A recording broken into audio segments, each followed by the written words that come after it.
Alors, voilà. Donc, pour cette intervention, la thématique centrale va être le rôle de l'eau en tant que vecteur de toute information sur notre conscience d'être. Et donc, la première partie qui sera plus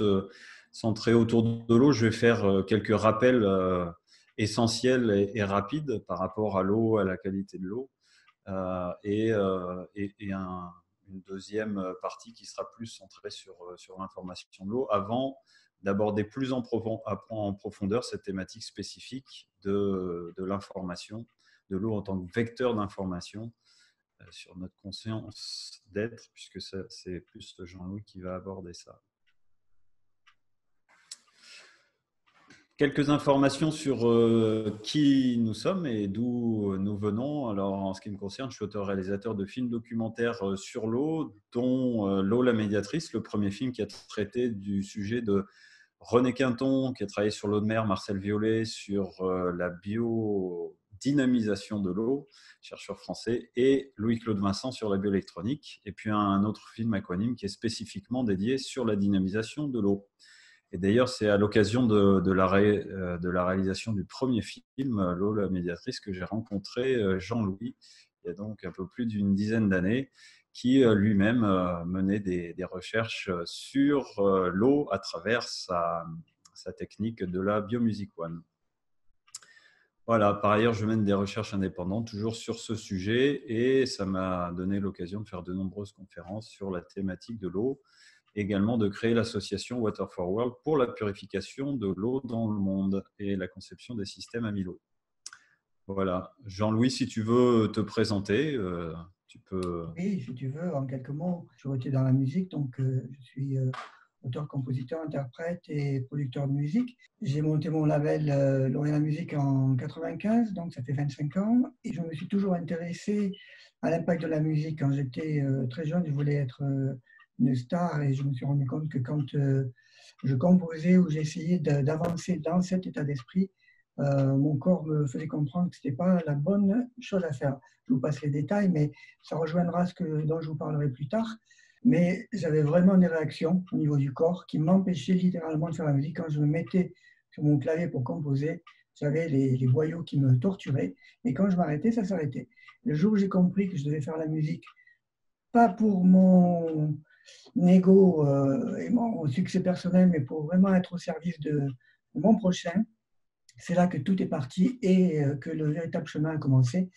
Et donc, je me suis très vite intéressé à l'étude de l'impact des vibrations sonores sur le monde vivant. C'est à ce moment-là que j'ai rencontré d'ailleurs mon collègue Robert Lissal, avec qui je suis co-créateur de Biomusic One, donc du procédé Biomusic One, dont je vous parlerai tout à l'heure, et qui nous a permis donc de mettre au point ce procédé qui permet réellement d'aider tout un chacun à, vous le verrez tout à l'heure, comment et pourquoi, à mieux se prendre en charge et à s'éveiller à une nouvelle conscience de lui-même ou d'elle-même. Et donc, pour cela, ça fait près de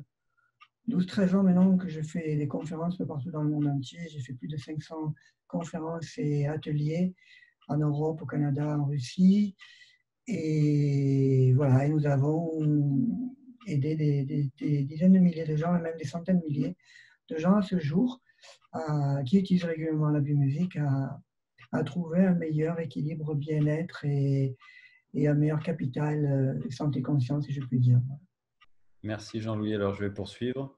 Alors, pourquoi parler de l'eau et c'est notre thématique centrale? Eh bien, parce que avant toute chose, notre corps en est constitué en majorité et donc il est composé à 70% d'eau pour sa masse, 99% en nombre de molécules. Et si on observait le corps sous l'approche des 4 éléments dont l'eau fait partie, donc la terre, l'eau, l'air, le feu, eh bien, nous nous apercevrons dans cette alchimie des 4 éléments que c'est une composition à 100% pour chaque élément de notre corps et que c'est indissociable. Et c'est là où également, que ce soit l'eau ou les autres éléments, eh bien, ça prend tout son sens, toute son importance, puisque cet élément est un constituant de base, est un constituant majoritaire, c'est un élément fondamental du vivant. Il n'y en a que 4, donc ça nous donne la valeur que ça peut avoir, de s'y intéresser et de comprendre en fait comment fonctionnent ces éléments et quelles sont les interactions que nous pouvons avoir à travers ces 4 éléments dont l'eau fait partie. Et on va voir quelle place plus particulièrement joue le rôle de l'eau au niveau de l'organisme et également à travers surtout ce que l'eau va permettre de transmettre à l'organisme. Alors, juste pour rappeler et pour quand même s'interroger, c'est vrai que, étant donné que notre organisme est constitué en majorité d'eau, il semblerait quand même que la qualité de l'eau que nous utilisons, que nous consommons au quotidien, eh bien, a une importance. Et nous allons voir que la qualité de cette eau est double, puisqu'il est intéressant de regarder à la fois sur l'aspect physico-chimique de l'eau et également sur l'aspect vibratoire ou énergétique. Et c'est ce second aspect surtout qui va nous intéresser plus particulièrement ce soir. Donc juste pour faire un rappel sur l'aspect physico-chimique quand même, parce que surtout en cette période également de confinement, on va voir qu'il y a un petit point sur lequel il est important de revenir. On sait d'ores et déjà que dans l'eau du réseau, eh bien, on y retrouve des résidus médicamenteux, des pesticides, des métaux lourds, des détergents, et tout ça simplement parce qu'en fait, l'eau qui est évacuée de nos habitations n'est pas retraitée complètement dans les stations d'épuration et quelque part un peu plus loin, on va reprendre dans les cours d'eau ou autres ces mêmes eaux-là qui n'ont pas été épurées et qui vont repasser dans les stations de traitement de l'eau qui ne vont pas être forcément non plus épurées totalement. Et une des principales problématiques, au-delà des hydrocarbures, des métaux lourds et des résidus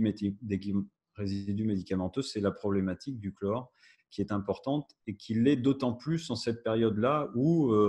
eh bien, à travers les problématiques que nous avons avec le confinement, les virus, eh bien, il y a eu des augmentations par mesure de sécurité et parce qu'il y avait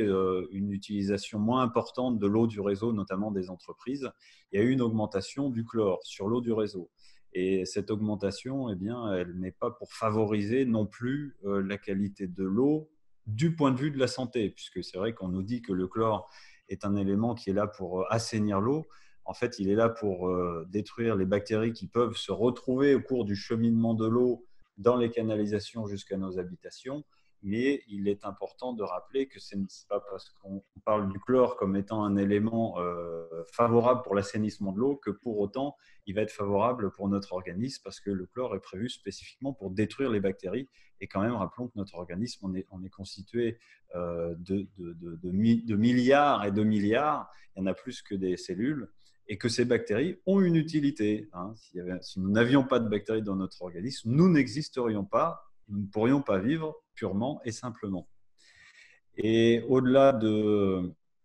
du chlore, il y a une autre thématique qui est moins connue, mais qu'il faut raccorder directement au chlore, qui est la thématique des trihalométhanes, les THM, qui sont en fait des dérivés du chlore, qui sont liés à la dégradation du chlore au cours de son cheminement dans les canalisations où le chlore va eh bien, être mis en contact de différentes particules, matières organiques, etc. Et c'est là où il va y avoir une dégradation, il y a une transformation chimique. Et on s'est aperçu qu'au-delà de la nocivité du chlore, eh bien, il y a la nocivité avérée également de ces dérivés du chlore et qui peuvent se dériver en plus de 600 sous-produits. Donc ça, au-delà de ce qui n'est pas retenu dans les stations de traitement de l'eau, comme les résidus médicamenteux par exemple, donc qui passent librement dans nos réseaux d'eau sans que personne finalement n'ait une vision claire de ce qu'il y a dedans, bien qu'on sache qu'elles sont présentes dans l'eau, notamment des cours d'eau, ces résidus médicamenteux. Il y a, après la station, donc au moment de la station de traitement de l'eau, une adjonction de chlore et qui va provoquer également l'ensemble de ces dérives, de ces décompositions au cours de son cheminement dans les canalisations jusqu'à nos robinets. Donc ça, c'est un aspect important à noter et à notifier puisque c'est à l'heure actuelle ce qu'il y a en plus grande quantité dans l'eau du réseau, le chlore, et qui finalement est considéré comme étant un élément de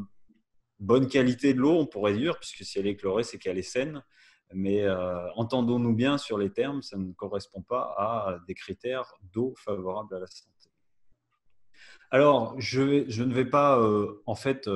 aller beaucoup plus loin ce soir sur ces caractéristiques, je dirais, physico-chimiques de l'eau. puisque ce n'est pas notre objet. Et ce qui va nous intéresser plus particulièrement ce soir, c'est que nous allons voir qu'il y a un deuxième aspect dans l'eau qui est ô combien important et peut-être même encore plus important que la dimension physico-chimique de l'eau, qui est l'aspect vibratoire. Les caractéristiques, on pourrait dire, de cohérence ou de structure ou d'information de l'eau. Donc, il peut être intéressant, évidemment, de filtrer l'eau pour avoir une eau de meilleure qualité chez soi en ce qui concerne la chimie qu'il y a dans l'eau. Mais également, il est intéressant de se questionner sur la nature de la qualité vibratoire ou énergétique de l'eau que nous avons à notre robinet dans notre habitation. Et pour mieux comprendre, interpréter, observer, approfondir, être en résonance avec ces dimensions,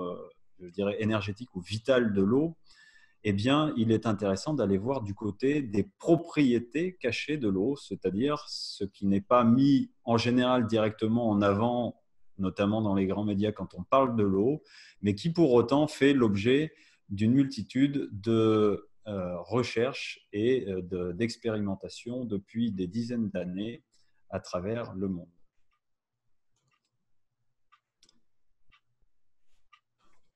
Et donc, cette thématique-là, eh bien, c'est la thématique de la dynamisation de l'eau. Alors, nous entendrons différents termes autour de cette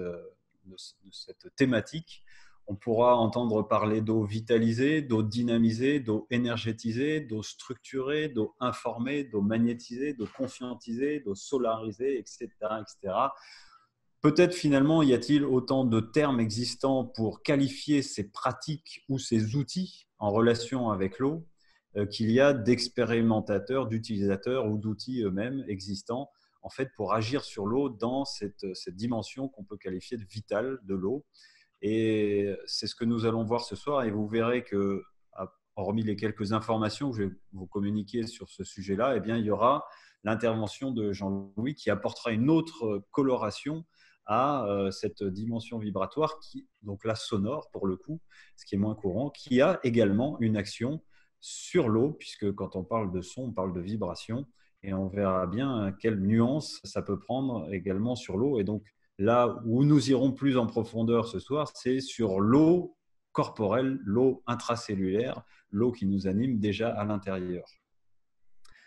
En attendant, ce qu'on a observé dans les phénomènes, je dirais, de la nature qui ont un impact directement sur la qualité vibratoire de l'eau ou sur la cohérence de l'eau ou on peut dire sur la structure de l'eau. Vous verrez qu'à chaque fois, j'emploie différents termes pour qualifier ces états de l'eau, ces états énergétiques ou ces états vitaux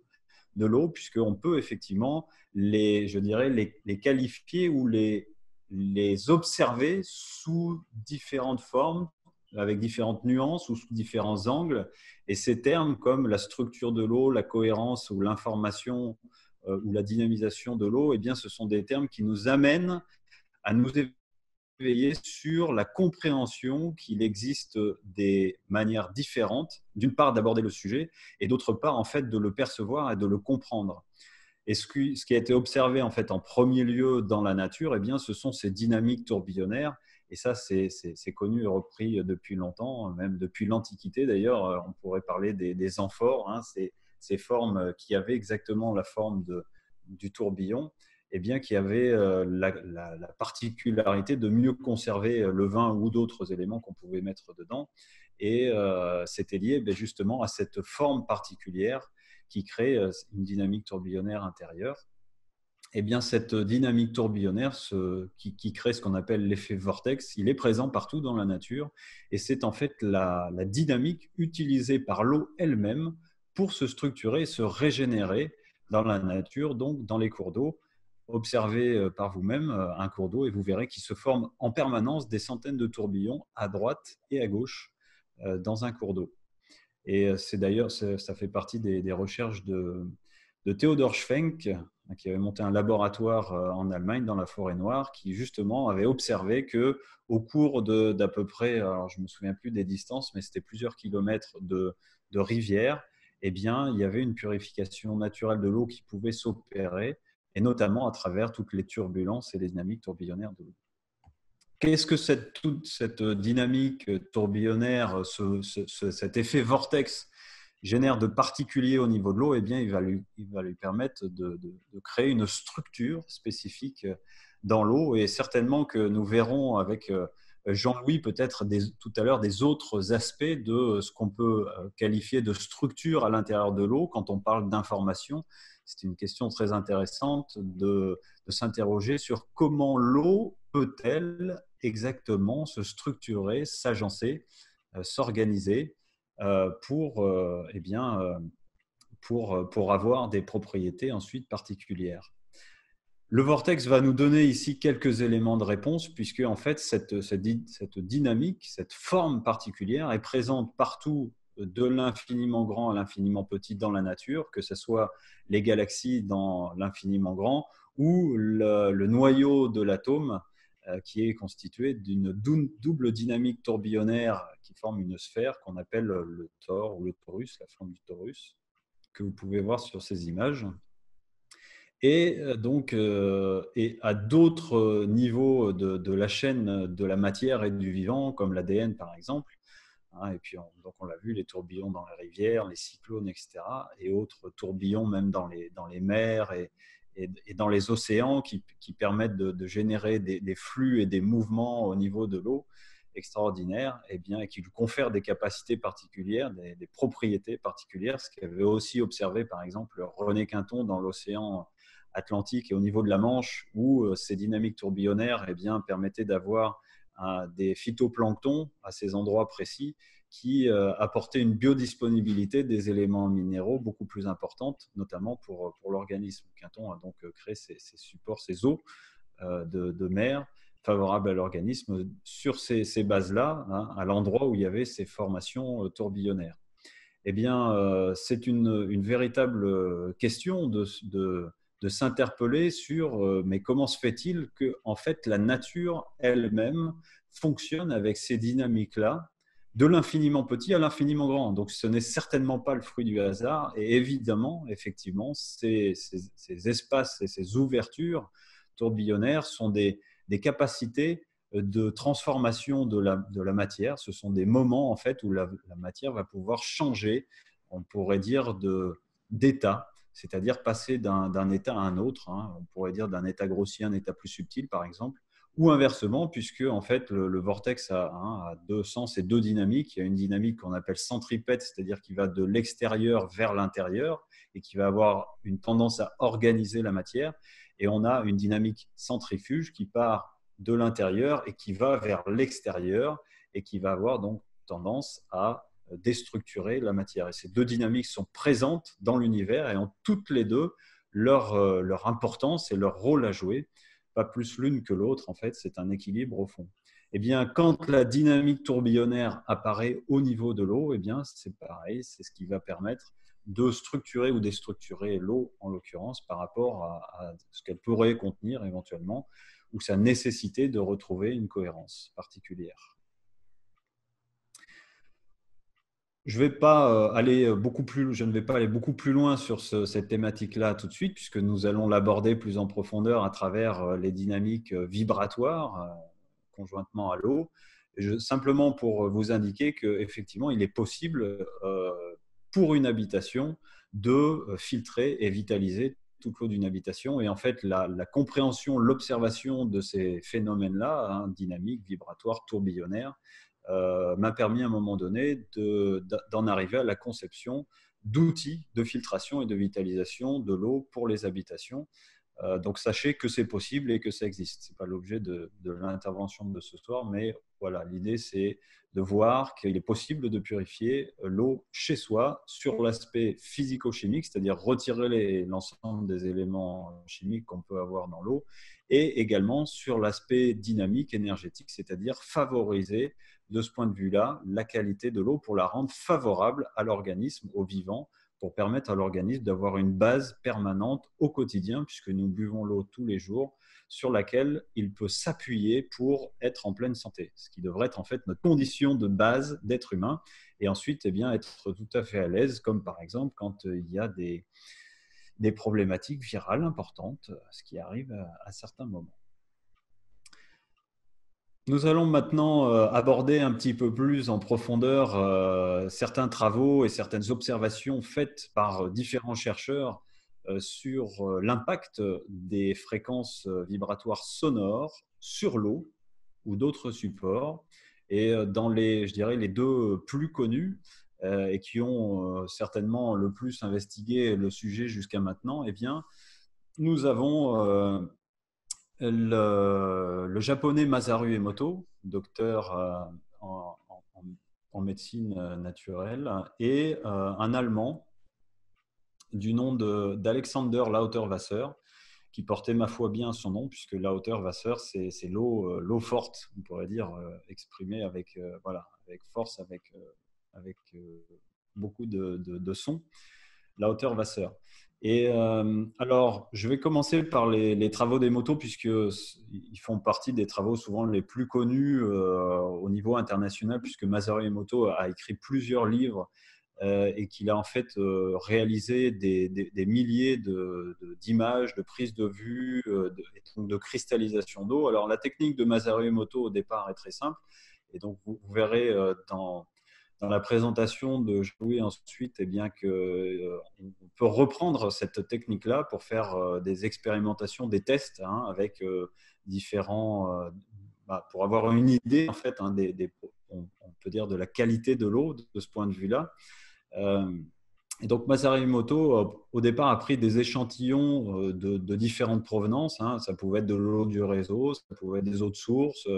des eaux de rivière, des eaux embouteillées, etc. Et puis, il les a congelées dans des petites boîtes de pétri, de laboratoire. Et ensuite, il a ressorti ces boîtes dans une pièce annexe de son laboratoire sous un microscope à -5 degrés. Il a observé, en fait, au moment où l'eau passait de son stade solide, glace, à un état vaporeux et liquide, dans ces phases d'évolution de l'eau, il a observé en fait ce qui apparaissait comme formation cristalline. Et donc, il s'est aperçu que, en fonction de la provenance de l'eau et de ses caractéristiques, on pourrait dire intrinsèques, de source ou du réseau ou autre, les cristaux qui apparaissaient ou qui n'apparaissaient pas d'ailleurs,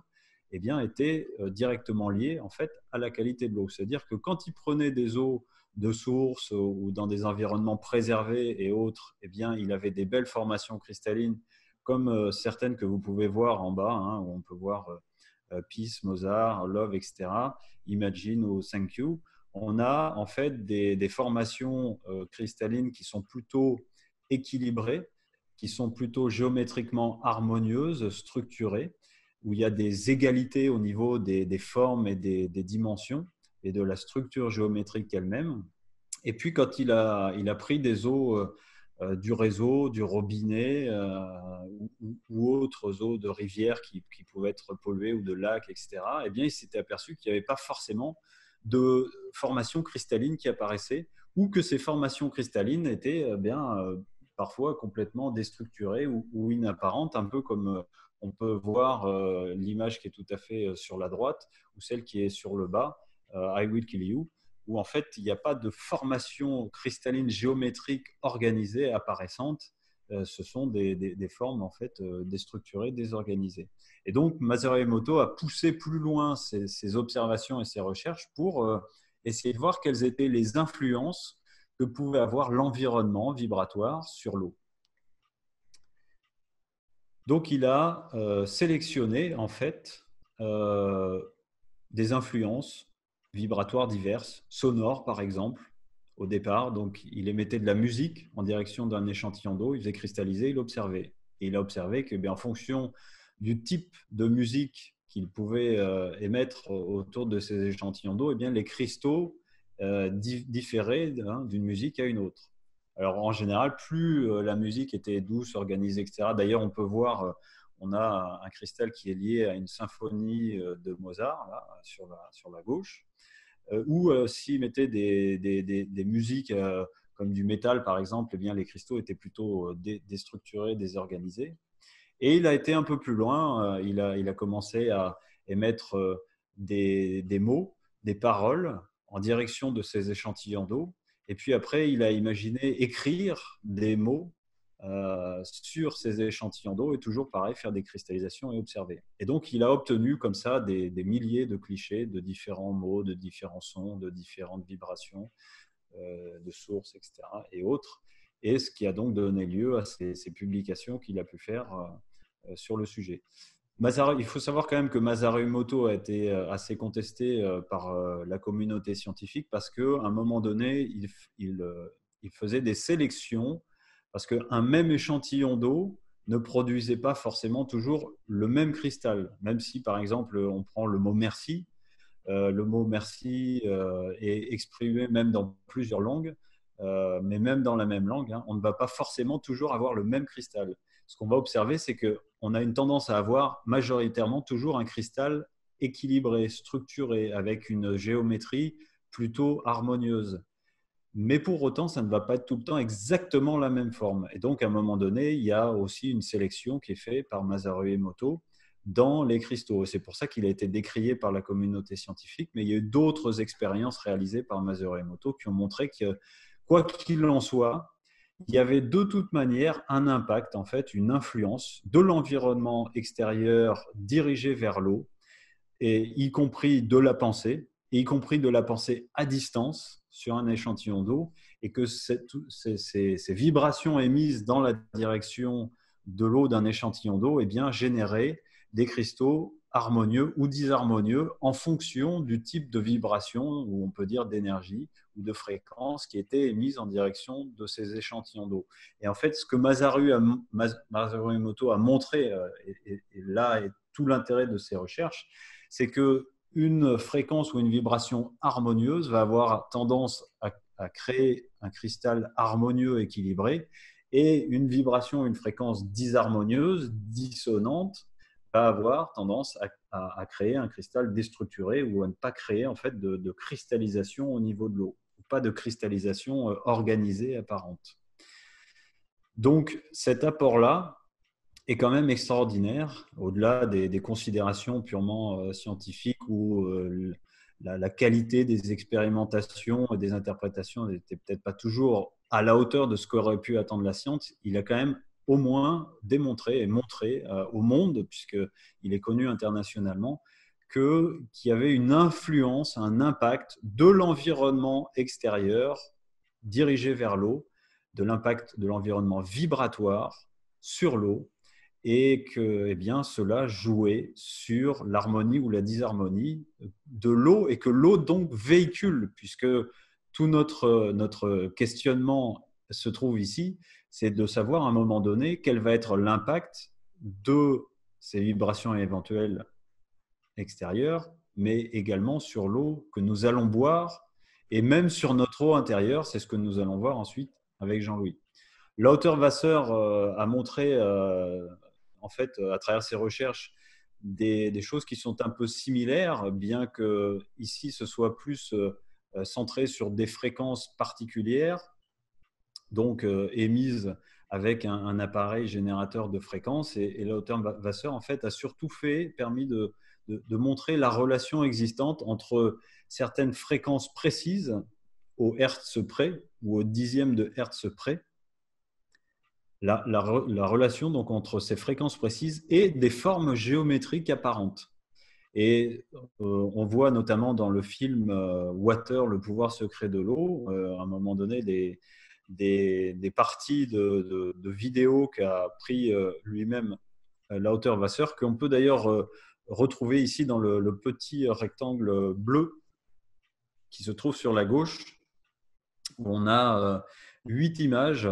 qui sont en fait des vidéos prises de l'eau en mouvement, puisqu'il opère ça avec un générateur de fréquences qui est permanent. Et donc, en fait, on voit l'eau qui se structure et qui se modifie, qui change de forme et d'état en fonction de la variation des fréquences. Et ce qui est très étonnant, c'est qu'on repère à un moment donné très bien des formes apparentes dans l'eau en fonction des fréquences, qui nous font tout à fait penser à des formes animales, aquatiques, mais pas que, qui en fait permettent de comprendre et de montrer que le règne animal, et il y a des formes aussi qui font penser bien évidemment à des végétaux, donc le règne animal et végétal, et je dirais par voie de conséquence, de suite, le règne humain aussi, eh bien, c'est créé, ou en tout cas est tout à fait en résonance avec certains types de fréquences qui, eh bien, par force d'émission et de permanence, vont générer des formes, et des formes qui vont générer du vivant, qui va générer un végétal structuré, un animal avec des formes particulières, etc. Donc là, c'est vraiment ce que l'auteur Batzer a montré, c'est vraiment la corrélation à travers l'eau, hein, en l'occurrence, mais il a utilisé d'autres supports comme le sable, par exemple, la corrélation entre certaines fréquences et certaines formes particulières. Et effectivement, là encore une fois, dans le travail de Lauter-Wasser, nous nous apercevons que certaines fréquences génèrent des états de structure équilibrés, organisés, harmonieux, et que certaines autres fréquences ne génèrent aucun équilibre de forme ou de structure particulier. C'est-à-dire il y a un brouillage ou un ensemble de formes ou de mécanismes apparaissant, mais qui ne dénote pas d'une structure géométrique harmonieuse ou organisée d'une certaine manière.